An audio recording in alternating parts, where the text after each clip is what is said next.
மந்திரம் 9. அதோ ஓடிக்கிட்டு இருக்கால, அவ பேர் தான் தியா. தியாவை பற்றி சொல்லணும்னா சரியான வாள். அவளை யாராலையும் கண்ட்ரோல் பண்ண முடியாது. அவள் ஒரு தேவதை, அதுவும் நம்ம தேவதை லோகத்தில் பிறந்த ஒரு அழகான தேவதை.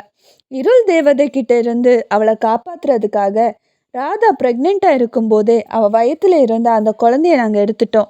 அதுக்கப்புறமா தியாவை நாங்கள் கருவில் வச்சோம். அதுக்கப்புறமா நாங்கள் நினச்சதை விட குழந்தை ரொம்ப சேஃபாக இருக்கா. அது மட்டும் இல்லை, இது வரைக்கும் இருள் தேவதையால் அவளை நெருங்கக்கூட முடியலை அப்படின்னு சொன்னாங்க. கூடவே அதான் ஒரு குட்டி பையன் படுத்திருக்கான்ல, அவன் பேர் தான் ஷான். அவன் அதிசக்தி வாய்ந்த ஒரு குழந்தை.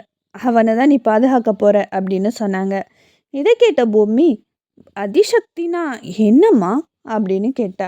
அதுக்கு அழகு தேவதை, இங்கே பாரு பூமி, அதிசக்தி அப்படிங்கிறது ஒரு நல்ல சக்திக்கும் தீய சக்திக்கும் பிறக்கிற ஒரு குழந்தை. அதை தான் நம்ம அதிசக்தி அப்படின்னு சொல்லுவோம். அது நல்லதாக வளர்றதும் தீயதாக வளர்றதும் பெற்றவங்க கையிலையும் வளர்க்குறவங்க கையிலையும் தான் இருக்குது. அதிசக்தி அப்படிங்கிறத சாதாரணமான விஷயமே கிடையாது. கோடி வருஷத்துக்கு ஒரே ஒரு வாட்டி தான் இப்படி ஒரு குழந்தை பிறக்கும். இந்த குழந்தை சாதாரணமான சக்தியே கிடையாது. இந்த உலகத்தையே அழிக்கிற அளவுக்கு அதுக்கு சக்தி இருக்குது அப்படின்னு சொன்னாங்க. இதை கேட்ட பூமி, அப்படின்னா ராதாக்கா தீய சக்தியாம்மா அப்படின்னு கேட்க, அதுக்கு அழகு தேவதை, இல்லைம்மா, ராதா தீய சக்தி கிடையாது, கிருஷ்ணா தான் அந்த தீய சக்தி அப்படின்னு சொன்னாங்க. இது பொம்மைக்கு புரியலை. என்னம்மா சொல்கிறீங்க? இப்போ தான் அவர் பியூர் சோலு, பியூர் பிளட்டு, பியூர் ஹார்ட்டுன்னு என்னென்னமோ சொன்னீங்க. இப்போது அவரையே நீங்கள் தீய சக்தின்னு சொல்கிறீங்க. நீங்கள் என்னதாம்மா சொல்ல வரீங்க? அது எப்படி ஒருத்தருக்குள்ள ஒரு நல்ல சக்தியும் கெட்ட சக்தியும் இருக்க முடியும்? அது எப்படிம்மா சாத்தியம் அப்படின்னு பூமி புரியாமல் கேட்டா. மறுபுறம் தியா அவளோட குட்டி தம்பியை ஒரு சின்ன சைக்கிளில் உட்கார வச்சு வீடு ஃபுல்லாக சுற்றி சுற்றி வர ஆரம்பித்தா. இது ராதாவுக்கு ரொம்பவே டிஸ்டர்பாக இருந்தது. அவள் கிச்சனில் வேலை செஞ்சுட்டு இருக்கும்போது அவள் அந்த சைக்கிளை கிச்சனுக்கு கொண்டு போய் ராதாவை ரொம்பவே டிஸ்டர்ப் பண்ணிக்கிட்டே இருந்தா. இதை பார்த்த ராதா, தியா, நான் பொறுமையாக சொல்லும்போதே ஓடி போயிடு, அப்புறம் அடி வாங்காத அப்படின்னு சொன்னான். உடனே, நீ இப்படி மிரட்டுனா நாங்கள் பயந்துருவோமா? நீ என்னை அடிச்சிடுவியா? எங்கே வை பார்ப்போம், நான் அப்பா கிட்ட சொல்லிடுவேன் அப்படின்னு சொன்னான். இதை கேட்ட ராதா, ஓ, நீ உங்கள் அப்பங்கிட்ட போய் சொல்லுவியா? போய் சொல்லு போ, அவனுக்கும் சேர்த்து அடி விழும் அப்படின்னு சொல்ல, நான் திரும்பி பார்த்தேன். நான் என் பாட்டுக்கு செவனேன்னு வேலை பார்த்துக்கிட்டு இருக்கேன், என்னையம்மா வம்புக்கு இழுக்கிற அப்படிங்கிற மாதிரி நான் ராதாவை பார்க்க அவள் என்னை பார்த்து சிரிச்சா. உடனே தியா, அம்மா, அப்பாவை அழிக்கணும்னு சொன்னல, போய் எவ்வளோ வேணாலும் அடிச்சுக்கோம்மா, ஆனால் பாப்கார்ன் மட்டும் கொடுத்துரு அப்படின்னு சொல்ல, நான் அவளை ஏந்தியா அப்படிங்கிற மாதிரி பார்த்தேன். ராதா பயங்கரமாக சிரிச்சா. மறுபுறம் ஒரு மர்ம நபர் என்னோடய ஃப்ரெண்ட் விஷ்ணுவை ஒரு சேரில் கட்டி போட்டுட்டு, விஷ்ணு, உனக்கு மற்ற ஃப்ரெண்ட்ஸுக்கு இல்லாத அக்கறை உனக்கு ரொம்பவே ஜாஸ்தியாக இருக்குது அப்படிங்கிறது எனக்கு நல்லாவே தெரியும். நீங்கள் 5 பேரும் எப்படிப்பட்ட ஃப்ரெண்ட்ஸுன்னு எனக்கு நல்லாவே தெரியும். ஆனால் பாரதியை பார்த்தியா, என்ன வேலை செஞ்சான்னு பார்த்தியா? அவன் செஞ்ச வேலைக்கு நான் அவனுக்கு 4 லட்சம் ரூபாய் கொடுத்துருக்கேன். அவனோட பேங்க்கில் நான் டெபாசிட் பண்ணி இருக்கேன்.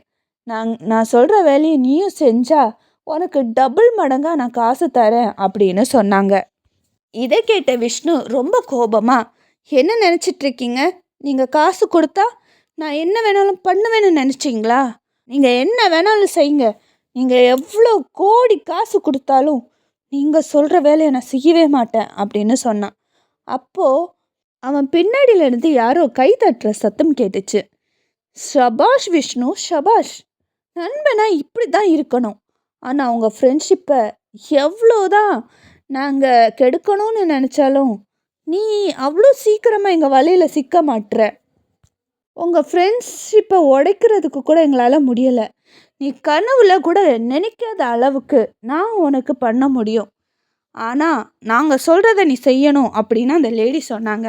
இதை கேட்ட விஷ்ணு, உன்னால் என்ன பண்ண முடியுமோ நீ பண்ணிக்கோ, ஆனால் நீ சொல்கிற எந்த வேலையும் நான் செய்ய மாட்டேன் அப்படின்னு சொன்னான். இதை கேட்ட அந்த லேடி சிரிச்சுக்கிட்டே, தம்பி, பாரதியை மட்டும் நான் வாங்கலை, உன்னோட எல்லா ஃப்ரெண்ட்ஸையும் நான் வாங்கிட்டு இருக்கேன்.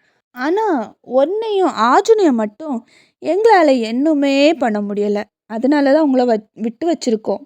அதனால் மரியாதை நான் சொல்கிறத மட்டும் கேளு. நான் உனக்கு ஒரு ஜூஸ் தரேன். அதை நீ என்ன ஏதுன்னு கூட கேட்காம அந்த ஜூஸை நீங்கள் கிருஷ்ணா கிட்ட கொடுக்கணும். அவ்வளோ மட்டும்தான் உன்னோட வேலை. இதை மட்டும் நீ செஞ்சுட்டேன்னா உனக்கு லைஃப் டைம் செட்டில்மெண்ட்டை நான் பண்ணுறேன் அப்படின்னு சொன்னாங்க. இதை கேட்ட கணேஷ் ரொம்ப திமிரா, நான் ஏன் நீ சொல்கிறதெல்லாம் கேட்கணும்? நான் எதுக்காக உன்னை பார்த்து பயப்படணும்?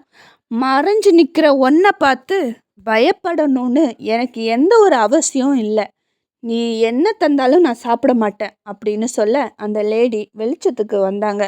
அந்த லேடியை பார்த்த உடனேயே விஷ்ணு பயங்கரமாக ஷாக் ஆகி அவங்கள அப்படியே பார்க்க ஆரம்பித்தான். மறுபுறம் அழகு தேவதை, இங்கே பாரு பூமி, இது ஒரே கான்செப்ட் தான், ரொம்ப சிம்பிள். அதாவது ஒரு காயினுக்கு 2 பக்கம் இருக்கும். அதே போல தான் எல்லா மனுஷங்களுக்கும் 2 முகம் இருக்கும். ஒரு முகம் ரொம்ப சந்தோஷமாக அமைதியாக இருக்கும். ஆனால் இன்னொரு முகம் ரொம்ப கோபத்தோட வன்முறையோட இருக்கும். அது எல்லா மனுஷனுக்கும் இயல்பாக இருக்கும். அதாவது ஒரு முகம் நல்லதாகவும் இன்னொரு முகம் கெட்டதாகவும் இருக்கும்.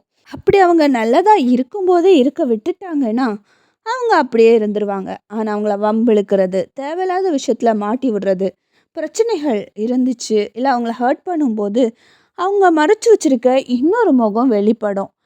அது ரொம்பவே பயங்கரமாகவும் இருக்கும். இதே போல தான் அவனுக்கும் இருக்குது. அவன் ஒரு நல்ல சக்தி தான், ஆனால் அவனுக்குள்ளே ஒரு தீய சக்தியும் இருக்குது. அவன் ஒரு சாதாரணமான மனுஷனே கிடையாது. அவனுக்கு இன்னொரு முகமும் இருக்குது. அது மட்டும் இல்லாமல் அவனுக்குள்ள 1000 யானையோட சக்தியும் இருக்குது. எது வந்தாலும் அவன் அதை சமாளிச்சுப்பான்.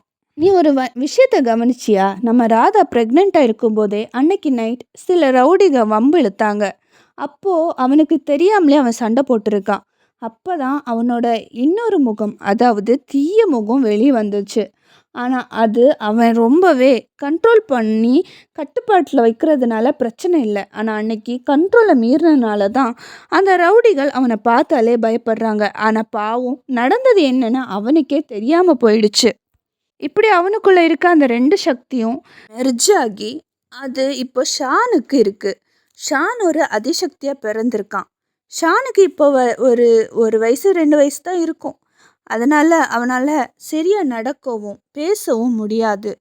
அதனால் இப்போதைக்கு அந்த குழந்தையோட சக்திகள் வெளிப்படாது. ஆனால் அவன் வளர வளர அவனுக்குள்ளே இருக்க நல்ல சக்திகள் மட்டும் வெளியில் கொண்டு வந்துட்டாங்க அப்படின்னா இந்த குடும்பம் ரொம்ப சந்தோஷமாக இருக்கும். ஆனால் அவனோட தீய சக்திகள் வெளியில் வந்துருச்சுன்னா அந்த குடும்பமே அழிஞ்சு போயிடும் அப்படின்னு சொன்னாங்க. மீண்டும் சந்திப்போம்.